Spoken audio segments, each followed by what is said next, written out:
ગામડાનો ધબકાર ચેનલના સૌ ખેડૂત મિત્રોને જય માતાજી. મિત્રો આજે 7મી ફેબ્રુઆરી અને શુક્રવાર.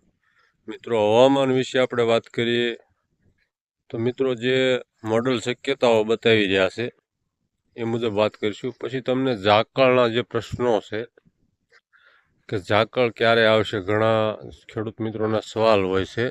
તો મિત્રો એના વિશે હું જણાવું, તમે ખુદ જાતે જોઈ શકશો ઝાકળ. અત્યારે મિત્રો 7 ફેબ્રુઆરી આજે છે. આજે પણ પવનની સ્પીડ છે અને ઠંડી પણ અનુભવાઈ રહી હતી. બપોરે થોડુંક તાપમાન હતું.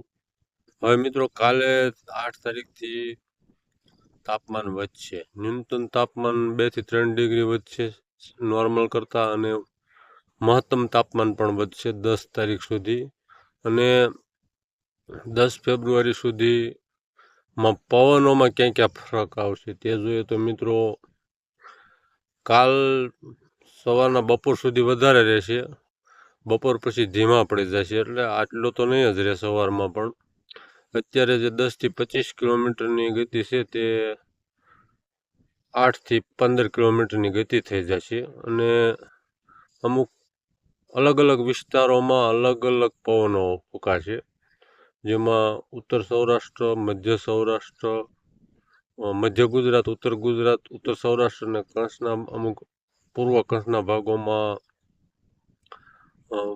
પવનો 2 દિવસ સુધી 8-9માં ઉત્તર પૂર્વના પશ્ચિમ પૂર્વના રહેશે. અને બાકીના ભાગોમાં જે મધ્ય ગુજરાત કે દક્ષિણ ગુજરાત કે મધ્ય સૌરાષ્ટ્ર, દક્ષિણ સૌરાષ્ટ્રમાં થોડા ધીમા પડીને અસ્તવ્યસ્ત થાય છે.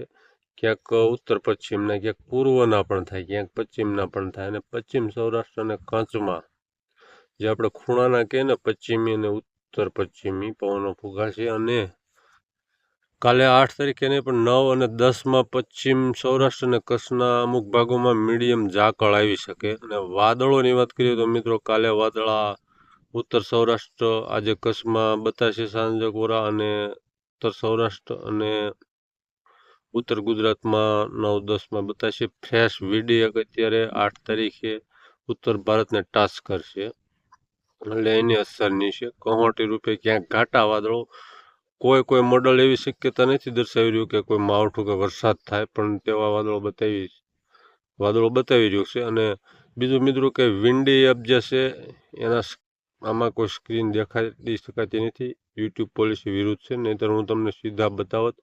હવે મિત્રો જે તમારે ઝાકળ જોવું હોય તો ઝાકળ કેવી રીતે જોવાય તેની વાત કરીએ તો મિત્રો તમે વિન્ડી એપ ખોલી અને નોર્મલ તાપમાન જોવાનું, જે લોકેશનમાં તમારે જવું હોય ત્યાં, અને પછી ડ્યુ પોઈન્ટ તાપમાન જોવાનું. તેની વચ્ચે સવારના 4 વાગ્યાથી સવારના 7 વાગ્યા સુધીનો બંને વચ્ચેનો ડિફરન્સ 0 થી 3 ડિગ્રી સુધીનો હોવો જોઈએ. અને પવનો પશ્ચિમી અથવા ઉત્તર પશ્ચિમી, એટલે આથમણાના અથવા ઓતરાદાના આથમણાના મિક્સ જે ખૂણાવાળા પવનો હોય, ત્યારે આ બે વચ્ચે 0 થી 3 ડિગ્રીનો ફરક હોય એટલે ઝાકળ આવે. તે તમે જાતે પણ જોઈ શકો છો. અને મિત્રો બીજું કે તાપમાનને તમે જોઈ શકો છો, પવનો પણ જોઈ શકો છો. બંને મોડલોમાં IMDમાં તે મોડલો બતાવતું નથી આ બધું લાઈવ. તે ઓમ બતાવી શકે પણ આની કલાકને આખા દિવસનું નથી બતાવતું. મિત્રો માહિતી સારી લાગી હોય તો ચેનલને સબસ્ક્રાઈબ કરજો, વિડીયોને લાઈક કરજો અને શેર કરજો. જય માતાજી.